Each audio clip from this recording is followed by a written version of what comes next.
Assalamualaikum warahmatullahi wabarakatuh dan salam sejahtera. Tuan-tuan, apa khabar? Tuan-tuan, video kali ini kita nak bincangkan tentang etika dan peradaban dalam masyarakat kepelbagaian. Selepas tuan-tuan menonton video ini, selepas tuan-tuan meneliti kandungan dalam buku penghayatan etika dan peradaban terbitan penerbit Universiti Melaya ini, tuan-tuan seharusnya dapat menjelaskan proses pembentukan etika dan peradaban dalam masyarakat kepelbagaian. Dan yang kedua, hasil pembelajaran khusus bab ini juga adalah tuan-tuan seharusnya dapat menganalisis impak etika dan peradaban dalam masyarakat kepelbagaian. Kandungan video ini adalah untuk memberikan satu garis panduan tentang, pertama, apakah pembentukan etika dan peradaban dalam masyarakat kepelbagaian. Kemudian kita akan bincangkan pula tentang komponen etika dan peradaban, dan yang ketiga tentang bagaimana Selat Melaka sebagai gelanggang kepelbagaian, dan yang terakhir kandungan bagi bab ini menekankan tentang warisan dan pendigitalan sejagat. Tuan-tuan, bila kita bercakap tentang pembentukan etika dan peradaban dalam masyarakat kepelbagaian ini, dia sebenarnya berhubung kait dengan fenomena migrasi dan fenomena kepelbagaian dalam masyarakat.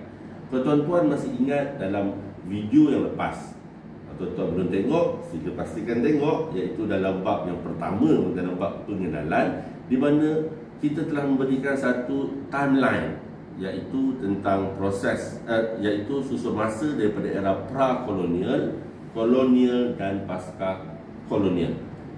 Maka pertemuan pelbagai peradaban menyebabkan berlakunya pertindanan unsur etika dan peradaban timur dan barat di negara kita, yang mana kesemua ini tersulam melalui apa yang berlaku sebagai proses asimilasi dan akomodasi serta akulturasi.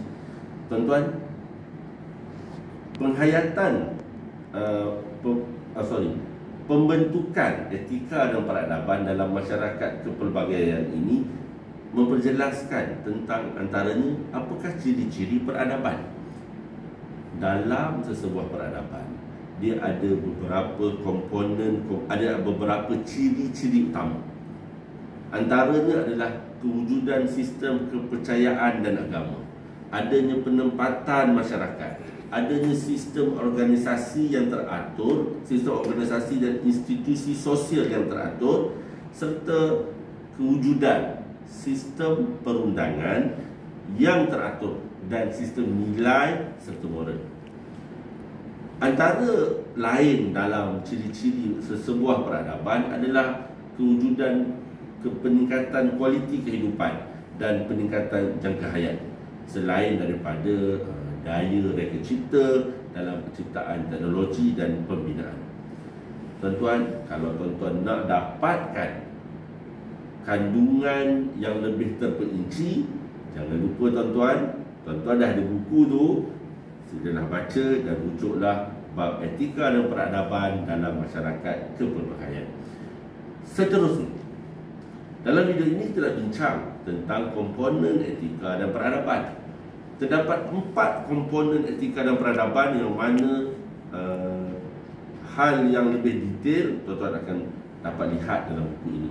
Tuan-tuan, 4 komponen tersebut, iaitu yang saya katakan tadi sebagai komponen etika dan peradaban, adalah persekitaran geofizikal, kedua masyarakat dan demografi, ketiga ekonomi dan pasaran, dan yang keempat adalah falsafah dan pemikiran. Antara lain dalam perbincangan subtopik ini adalah apakah ciri-ciri masyarakat.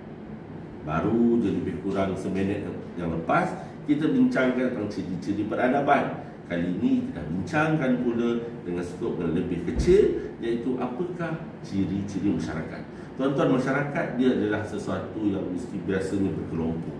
Masyarakat adalah satu institusi yang berbudaya. Masyarakat adalah satu institusi yang mengalami perubahan, dan masyarakat mesti ada kepimpinan, berinteraksi serta mempunyai aturan sosial. Jadi dalam konteks Malaysia hari ini, kita katakan bahawa masyarakat Malaysia hari ini bukan lagi sebuah masyarakat majmuk. Kenapa saya katakan begitu? Jawapannya ada dalam buku Penghayatan Etika dan Peradaban ini. Tuan-tuan, masyarakat Malaysia pada hari ini lebih sesuai dirujuk sebagai sebuah masyarakat multi etnik yang hidup dalam peradaban yang majmuk. Saya ulang tuan-tuan, masyarakat multi etnik yang hidup dalam peradaban majmuk.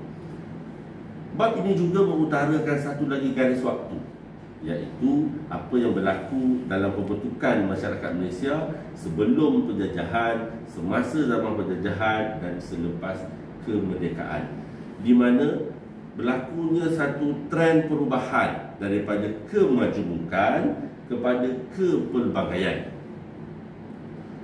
Dan bagi memperjelaskan kandungan dalam bab ini juga, saya kira penting untuk tuan-tuan menghayati, memahami tentang ekonomi, iaitu apakah yang berlaku pada era kolonial seperti dasar-dasar yang dibuat oleh British, serta apa yang dilaksanakan oleh pihak kerajaan pasca kolonial. Khususnya antara lain adalah tentang dasar ekonomi baru DDP dan rancangan, iaitu rancangan Malaysia yang kedua. Maka kemudian kita bincangkan tentang Selat Melaka sebagai gelanggang kepelbagaian. Kita maklumkan bahawa kepelbagaian ini bukanlah satu perkara yang baru. Kalau kita lihat pergaulan kaum asing dengan masyarakat tempatan pada zaman Sultanah Melayu Melaka telah menunjukkan berlakunya interaksi yang tahap tinggi. Tuan-tuan, kemudian kita pergi pula kepada subtopik yang terakhir, iaitu warisan dan pendigitalan sejagat, yang mana dalam konteks Malaysia hari ini, media elektronik ataupun media cetak yang memainkan dan tentu memainkan peranan penting secara langsung dan tidak langsung dalam proses membina kesepaduan antara etnik. Ya, tuan-tuan, bukan membina perpaduan tetapi membina kesepaduan. Jadi kesimpulannya bagi bab ini, etika dan peradaban di Malaysia yang tuan-tuan nikmati pada hari ini, yang tuan-tuan lalui pada hari ini, terbentuk hasil daripada pertembungan dan interaksi masyarakat kepelbagaian.